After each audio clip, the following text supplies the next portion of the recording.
Voyage en récit. Aïcha, Jean-Pierre, Alain Gabriel. Et Geoffroy Scrive.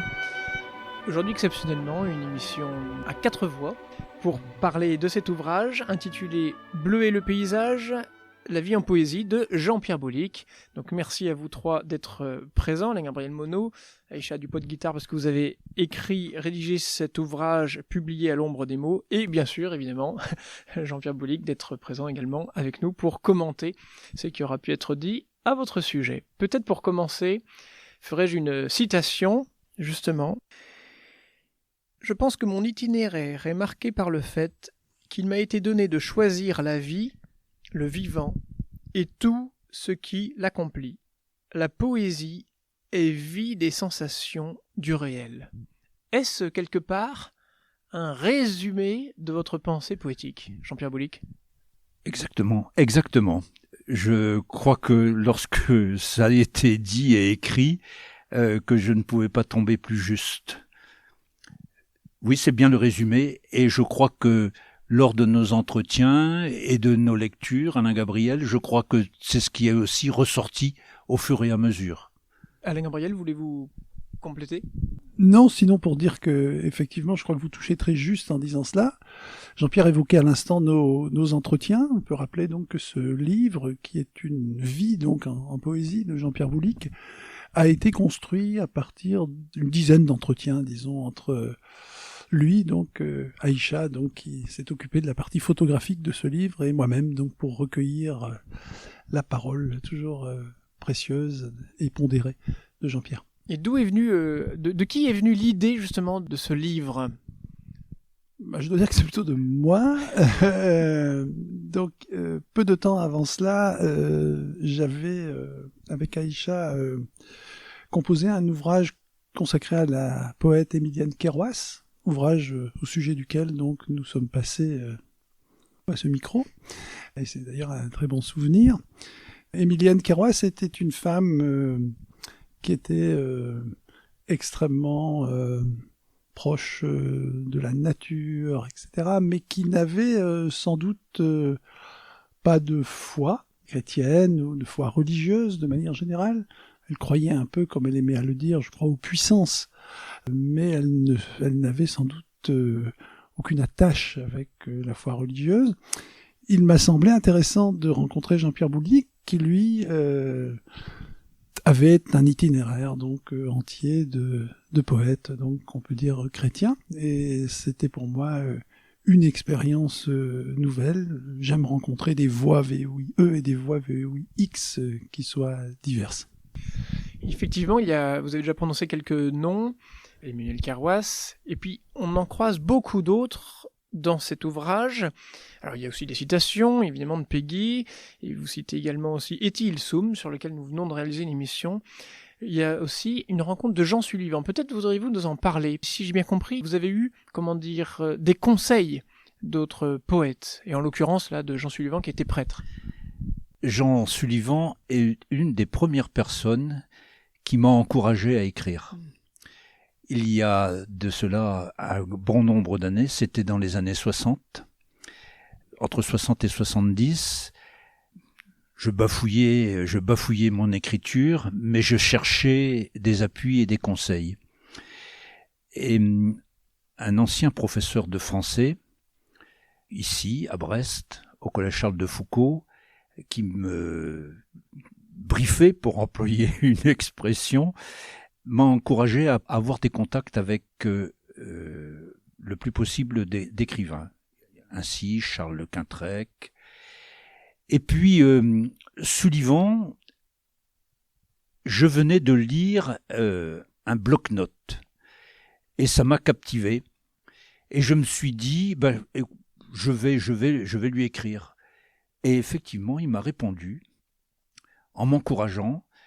Et je n'ai plus les mots qu'il a écrits en tête, mais vraiment pour moi ça a été un des grands moments du début de mon parcours. Vous souvenez-vous, Jean-Pierre Boulic, de l'émotion que vous avez ressentie en recevant son encouragement ? C'est resté imprégné, gravé en vous ? Ah oui, il y a des moments ce début de parcours que j'ai en mémoire gravé. Ma rencontre avec Charles Lequintrec, la lettre de Sullivan, la lettre de Jean-Claude Renard. Jean-Claude Renard, un des grands noms de la poésie au XXe siècle. Il a écrit La Terre du Sacré, notamment. Père, voici que l'homme. Jean-Claude Renard, quand il m'a écrit, il m'a écrit ceci: on a besoin de votre poésie. C'était une carte postale. C'est une petite carte postale. C'est une toute petite écriture. Mais j'ai dégusté et j'ai encore ça en mémoire. Ce sont des grands moments.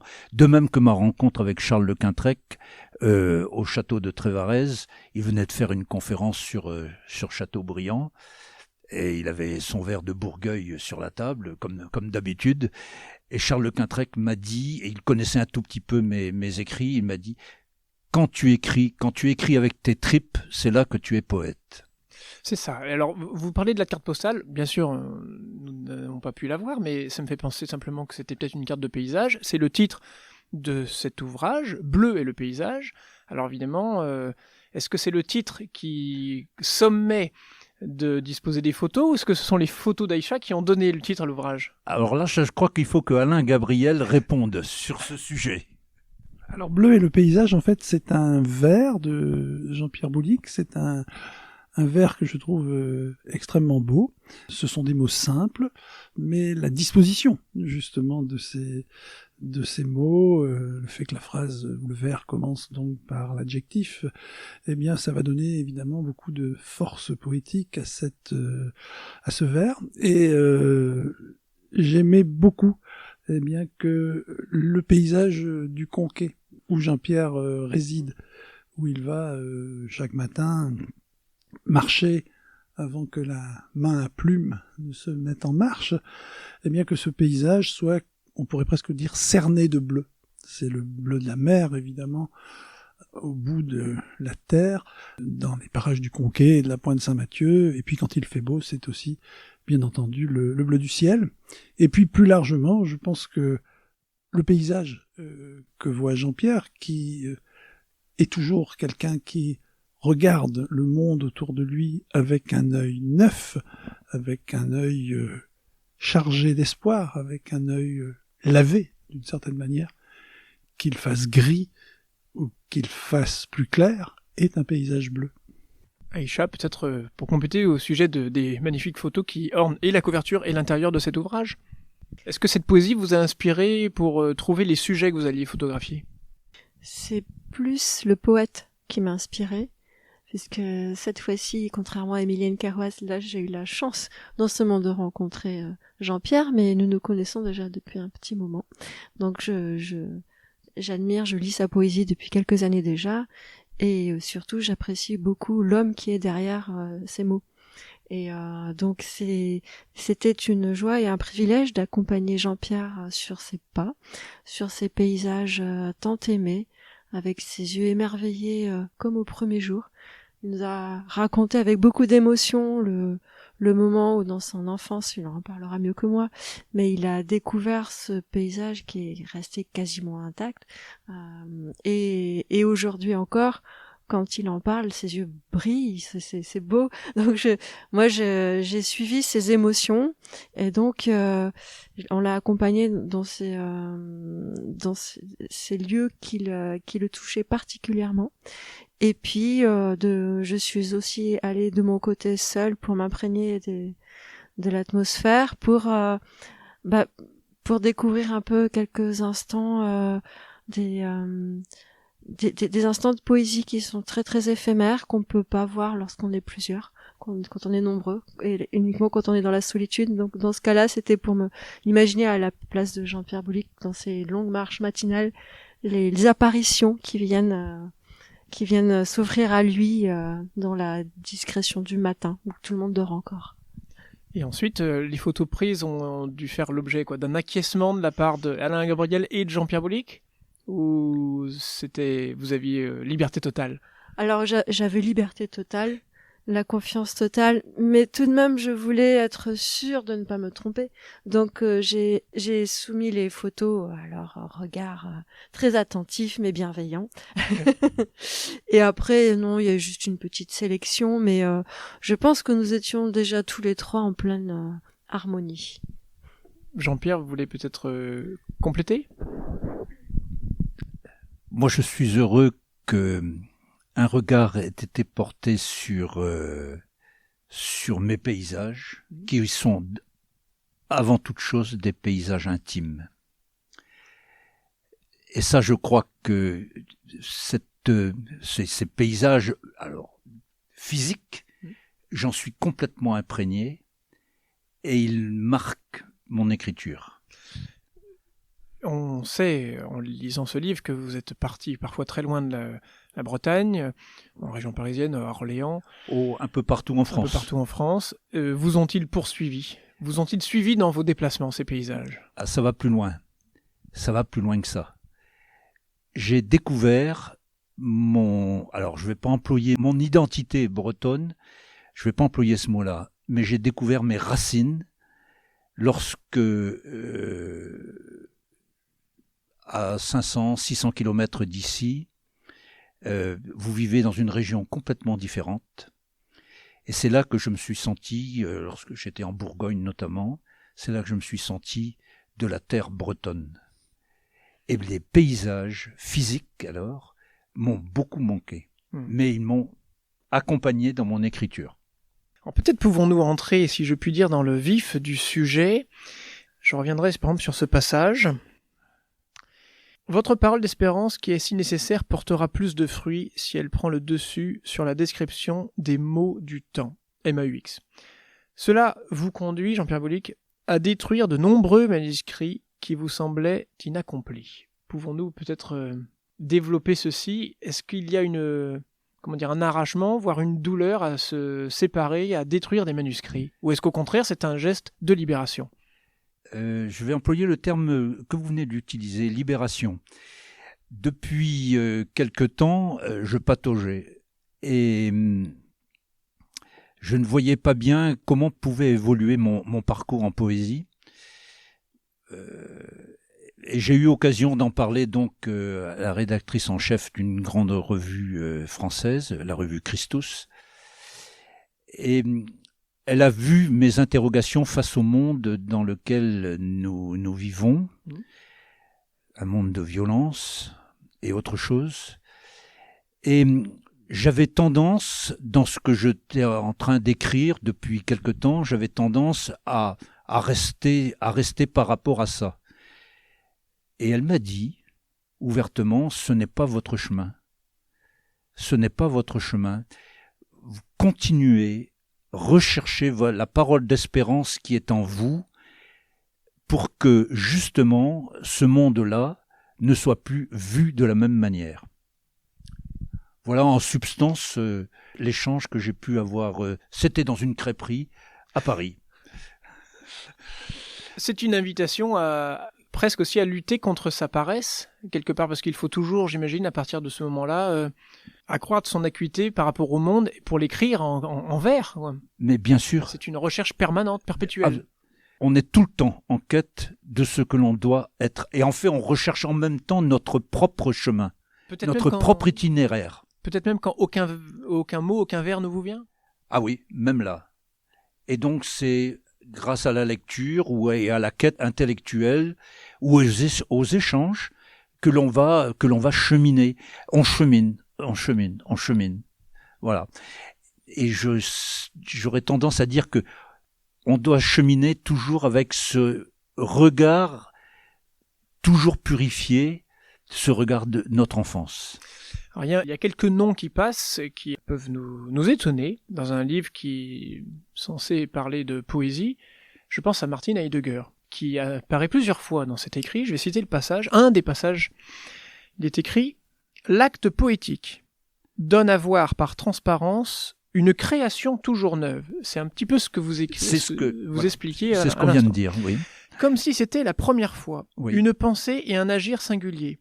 Oui. Elle met en lumière l'ordre profond des choses. Oui. C'est en cela, selon Martin Heidegger, que la poésie est fondatrice de l'être et de l'essence de toute chose. Oui, c'est le résumé. Alors, Parfait. si vous me permettez, je vais inviter une 5e voix à cette conversation, qui est celle d'Elisabeth Barthes, avec qui nous avons eu la chance de faire une émission au sujet de son livre intitulé « Les incandescentes ». 3 personnages qu'elle étudie dans ce livre, Mariana Zambrano, Cristina Campo et Simone Weil, la philosophe en France. Et voilà ce qu'elle dit au sujet de la poésie. Finalement, la poésie est indispensable à l'homme et que c'est là qu'il va y avoir un lien avec la liturgie, parce que la poésie ne cherche jamais à prendre le pouvoir. La poésie, c'est ce qui permet à l'homme d'assumer sa condition humaine. Et il faut prendre poésie au sens large. C'est pas que des poèmes. La poésie, c'est tout ce qui est création. Et en grec, ça veut dire ça, l'étymologie grecque. Poésie, c'est créer. Donc tout ce qui est création de beauté est poétique, est poésie. C'est pas seulement, alors, et bien sûr, c'est quand même en premier lieu la poésie au sens littéraire, mais c'est la musique, c'est poésie aussi, si vous voulez. Donc, le mot poésie, c'est tout ce qui assume la condition humaine dans le sens où c'est ce qui permet justement de dépasser ou subsumer ce que Mariana Zambrano appelle aussi les entrailles, que la psychanalyse appellera davantage, aura voulu cerner dans le mot inconscient, mais en fait tout l'irrationnel qui échappe à l'homme et qui est quand même présent dans nos vies et source souvent de souffrance et de malheur. Qui veut réagir à ça? Peut-être, est-ce que, au-delà de l'écriture et de la musique, est-ce que la photographie est également poétique en ce sens? Ah oui, ce qui compte, je pense, c'est l'intention qu'on a au moment de la création, du moment où on accueille cette beauté qui s'offre à nous, et que ce soit sous forme de photographie, de peinture, de musique, de danse ou d'écriture, c'est peu importe en fait la forme. Je rejoins tout à fait cette pensée. Et la photographie, ou en tout cas telle que je la pratique, elle n'est absolument pas technique. Surtout pas. De toute façon, je suis dépassée par la technique. Il y a un minimum, évidemment. C'est comme il faut bien apprendre à écrire pour poser des mots, mais on n'a pas besoin d'avoir une thèse en grammaire pour être un grand poète. Donc là, c'est vraiment ce que je ressens, en tout cas, de tout mon corps, de tout ce qui vibre en moi, et une espèce de lumière qui me traverse et puis que j'essaie de partager par un modeste petit appareil photo. Mais l'idée est toujours de partager ce que j'ai vécu. Moi, je n'ai pas les mots, je sais pas. C'est pour ça que je m'associe toujours avec des personnes talentueuses. Et, voilà, donc voilà, c'est une autre forme de langage, mais la poésie, c'est certain, et en tout cas présente dans chacune de mes intentions. Jean-Pierre Boulic ou Alain Gabriel Monod, sur cette petite intervention d'Elisabeth Barthes sur l'objet de la poésie, création, beauté. Qu'est-ce qui vous a... Je pense que cette intervention est d'une grande richesse et d'une grande vérité. Pour ce qui me concerne, par exemple, le fait de travailler avec Aïcha depuis un certain temps déjà me le montre, ou me le démontre, ou me le révèle tous les jours. Je pouvais croire ou craindre, effectivement, au début, en travaillant avec un ou une photographe, que l'on serait un petit peu dans un monde extrêmement technique. Et Aïcha ne communique pas du tout, en fait, dans cette direction-là. Au contraire, elle est là pour capter l'évanescence de l'instant d'une manière qui est avant tout, justement, tournée vers le sensible, aux antipodes, d'une certaine manière, du fonctionnement complexe d'un appareil. Jean-Pierre Boulic, vouliez-vous réagir également? J'ai cru sentir que oui. Je vais rajouter juste une petite chose. Moi, je crois que le poème est là pour essayer d'exprimer ce qui est insaisissable. Ce que l'on ressent Pour le révéler quelque part et aussi le révéler. Et donc c'est tout un travail de creusement, d'approfondissement qui va essayer de trouver, de dire ce que l'on ressent et qui ne s'exprime pas dans la langue commune. Alors peut-être pouvons-nous suivre un des plus grands poètes, puisque ça m'a surpris de le lire ainsi, dans un petit paragraphe intitulé « Être au monde ». En ce monde, le poète est de nouveau introduit à un travail suprême. Il provoque une mise en relation avec ce quelqu'un, avec une majuscule, qui dépasse la faiblesse de l'homme que l'on peut appréhender dans la figure du Christ. Comme l'affirme justement le frère Gilles Baudry de Landévennec, le Christ, nullement un esthète, mais le poète absolu, car jamais homme n'a réalisé comme lui l'identité de l'être, de l'acte et de la parole. C'est dit. Oui. C'est presque poétique justement, parce qu'en quelques mots, il dit tout. Et la lecture, notamment la lecture de l'évangile de Marc, nous révèle ces mots d'une manière éclairante. C'est l'évangile de Marc, ce ne sont que des signes et des faits. Et on les retrouve dans la poésie. Et suivre le Christ dans ce sens-là, dans sa bienveillance, son ouverture à l'autre, son étonnement devant la vie, parce que c'est quand même ça aussi qu'il y a dans l'évangile de Marc.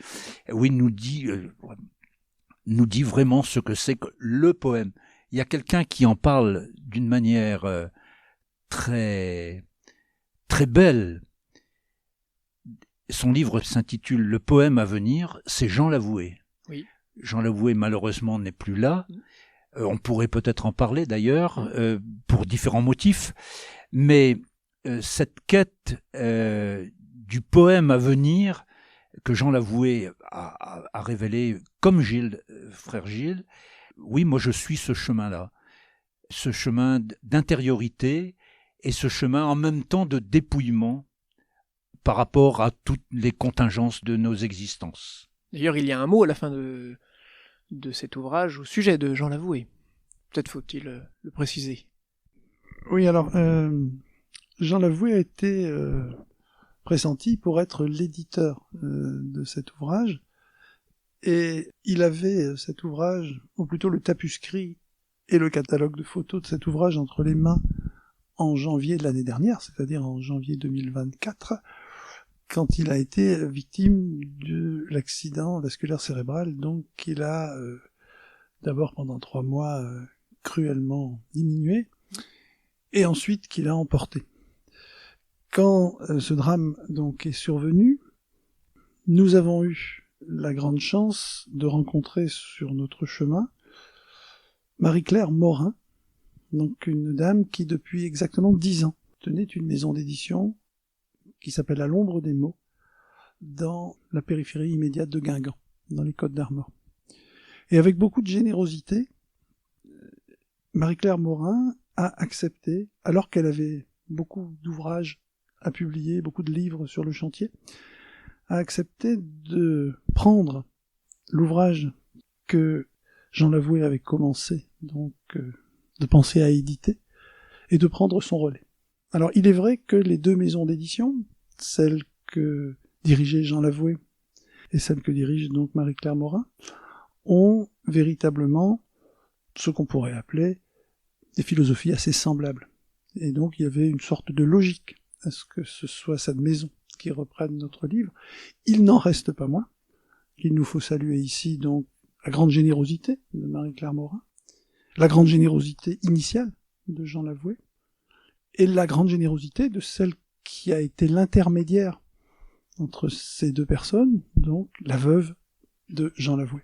Il est vrai que cela s'inscrivait d'autant plus dans un cheminement logique que Marie-Claire Morin venait de publier à ses éditions un ouvrage d'Olivier Risser qui était consacré justement à l'œuvre poétique, éditoriale et aussi aux essais donc de Jean Lavoué. La Sève et le Qui ruisseau, allait- il me semble. La Sève et le ruisseau. Lequel nous avons eu la joie de... Je crois que Jean les Lavoué était avec, on peut dire, le même bonheur modeste, poète, essayiste, éditeur. Alors peut-être pour finir, pourrons-nous lire quelques poésies présentes dans cet ouvrage. Mais avant, peut-être une dernière question me touche personnellement. Cet ouvrage a le mérite de me rappeler que vous aviez écrit un mémoire intitulé « En marchant vers la haute mer ». Je me suis demandé s'il y avait un lien tout simplement avec L'enfant de la haute mer de Jules Supervielle. Que je ne connais pas. Ah, donc aucun lien. Donc, aucun lien. Aucun lien, non. Des choses qui arrivent. Alors, peut-être faut-il préciser pour les auditeurs qui seraient intéressés justement par cet ouvrage, on le répète, publié donc aux éditions À l'ombre des mots, qu'il permet de trouver une anthologie. Voudriez-vous nous en dire quelques mots, Jean-Pierre Boulic ?